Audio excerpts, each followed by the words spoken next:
मैं पूछना चाहती हूं आज तहसीन पूनावाला से।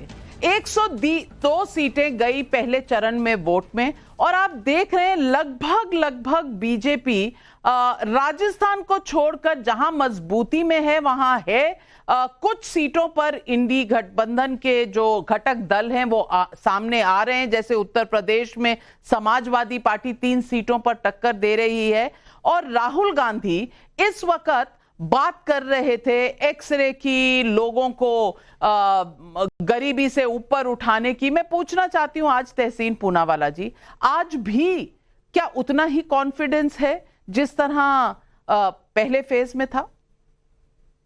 नाविका जी, थैंक यू सो मच। आपके साथ शो में शिरकत करने का मौका मिल रहा है, आपके साथ बनारस भी आने का मुझे मौका मिल रहा है कल, और उसके बाद 4 जून के साथ आपके साथ स्टूडियो में रहूंगा। हम देखेंगे चुनाव कौन जीतेगा।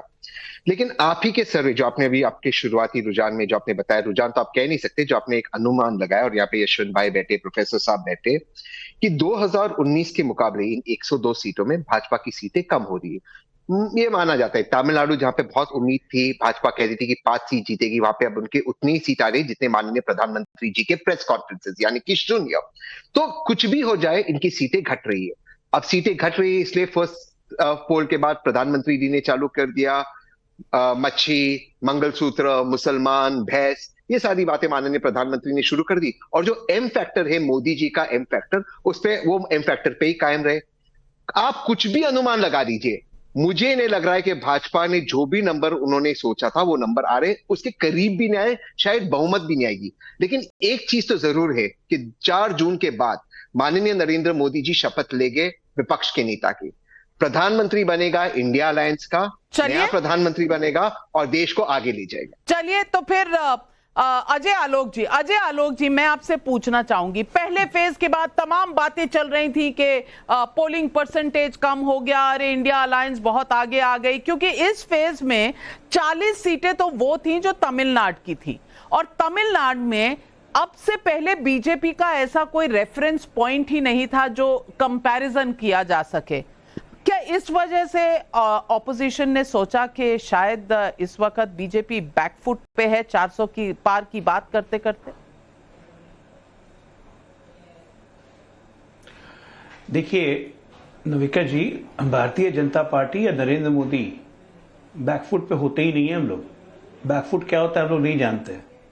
फ्रंट फुट पे ही खेलते हैं, चौके छक्के की भरमार करते हैं। और तहसीन भाई को 4 तारीख तक तो खुश होने का मौका चाहिए ना भाई। 4 के बाद वो भी जाएंगे छुट्टी मनाने राहुल बाबा के साथ। काफी 1-1.5 महीना चुनाव में मेहनत किया, बैटिंग किया राहुल जी के लिए। तहसीन जी को कभी कभी खुद ही लगता होगा कि यार हम लोग इतना मेहनत करते हैं, राहुल आता है खटाखट करके सारी मेहनत पानी में चली जाती है, और 4 तारीख के बाद यहाँ भारत से भागेंगे फटाफट। अब नॉर्मल चीज सोचिए नविका जी, हम तो कह रहे हैं कि 39 सीटें तमिलनाडु, एक सीट पुडुचेरी। इस 40 में हमारे प्रदेश अध्यक्ष को आपने भी इंटरव्यू किया है, वो कहते हैं कि हम डबल डिजिट में रहेंगे। हमारे लिए तो 0 है तमिलनाडु। अगर हम डबल डिजिट में ना भी रहे उनके हिसाब से, अगर हम 8-9 पे भी रहे, 4-5 पे भी रहे, तो हम गेन कर रहे हैं कि हम लूज कर रहे हैं। उत्तर प्रदेश की 8 सीटों में 5 सीटें हमने हारी थी, और इस बार वो 5 की 5 हम जीत रहे हैं। तो हम गेन कर रहे हैं कि हम लूज कर रहे हैं। इसी तरह तमाम राज्य हैं। मैं राजस्थान के बारे में आपने बोला, पता नहीं कहां से राजस्थान के बारे में इनको फीलर मिल रहा है, मुकाबले में है। अरे तो मुकाबला राजस्थान में कांग्रेस और भाजपा का ही ना होगा, तीसरा पार्टी तो आएगा नहीं। और स्वाभाविक है जब वो चुनाव लड़ेंगे तो मुकाबले में होंगे। हाँ, हारेंगे कितने वोट से वो मार्जिन का अंतर है। पिछले बार लगभग हर सीट पे 1.5 लाख, 2 लाख, 2.5 लाख वोट से हारे थे। इस बार पता नहीं 3 लाख से हारे, 3.5 लाख से हारे, क्योंकि इस बार तो हमारी मार्जिन बढ़ाने की भी लड़ाई है। हम अति विश्वास में नहीं रहते हैं, हम विश्वास से काम कर रहे हैं। अभी तक के 6 चरण के हिसाब से हम आराम से 340 पार कर चुके हैं, 340 से 350। वाह वाह, आपने तो अमित शाह जी से भी ज्यादा नंबर दे दिए। 310 तो अमित शाह जी ने दिए थे, आपने तो 340 कर दिया है। चलिए, अमित भाई ने 5वें चरण के बाद अमित भाई ने 5वें चरण के बाद 310 दिए थे। मैं 6ठे चरण के बाद की बात कर रहा हूं। अच्छा, 340। तो चलिए, आपको 57 में 30 ही चाहिए। चलिए सेकंड फेज दूसरे चरण में क्या हुआ था? लगभग 89 सीट्स गई थी दूसरे चरण में। 2014 में बीजेपी को केरल में 0 मिली थी, 2019 में 0। इस बार एनडीए बेहतर करेगी, लेकिन 1-2 सीट का खेल है केरल में बीजेपी के लिए। कर्नाटक में 14 सीटें गई थी, जिसमें से 6 2014 में बीजेपी को मिली थी, 2019 में 11, और 2024 में कहा जा रहा है कि इन सीटों पर बीजेपी मजबूत है। कम से कम बीजेपी भी ये कह रही है, और कुछ ग्राउंड रिपोर्ट्स जो आ रही है उसमें ये हमने जोड़ा है। 13 सीटें राजस्थान में गई थी, ये 13 की 13 दो चुनाव में 14 में और 19 में बीजेपी को गई थी। इस बार 6 सीटों पर टक्कर कड़ी है, यानी कि कांग्रेस थोड़ी सी टक्कर देने की स्थिति पर आई है। महाराष्ट्र में 8 सीटें गई हैं, 5 बीजेपी के पास थी 2014 में, 7 2019 में।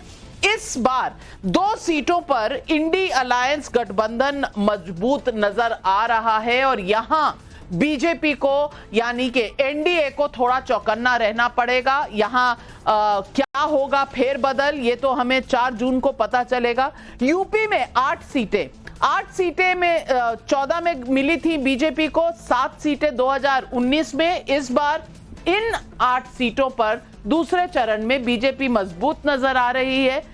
एमपी में 6 सीटें गई थी, 6 की 6 दोनों चुनाव में, पिछले चुनाव में बीजेपी की तरफ गई थी, और इस बार भी कहा जा रहा है कि ये बहुत मजबूत सीटें हैं। असम में 5 सीटें, 2 मिली थी 14 में, 4 मिली 19 में, 2024 में बीजेपी मजबूत नजर आ रही है। बिहार में 5 सीटों में से 0 मिली थी 2014 में, 4 मिली 2019 में। अब इसमें 2 सीटों पर टक्कर नजर आ रही है दूसरे चरण में। और ये अगर मैं देखूं छत्तीसगढ़ की 3 सीटें, तो ये तीनों दोनों चुनाव में बीजेपी के पास आई थी, और इस बार भी कहा जा रहा है कि बीजेपी मजबूत है। 3 सीटें जो बंगाल में गई थी, 1 मिली थी बीजेपी को 2014 में, 3 2019 में, और इस बार भी कहा जा रहा है बीजेपी यहां मजबूत स्थिति में है। जम्मू कश्मीर की 1 सीट 2014 में, 2019 में भी, इस बार भी कहा जा रहा है मजबूत स्थिति में है। मणिपुर की 1 सीट दोनों बार बीजेपी को इसमें से नहीं मिली थी, और यहां इंडी गठबंधन इस बार भी मजबूत नजर आ रहा है।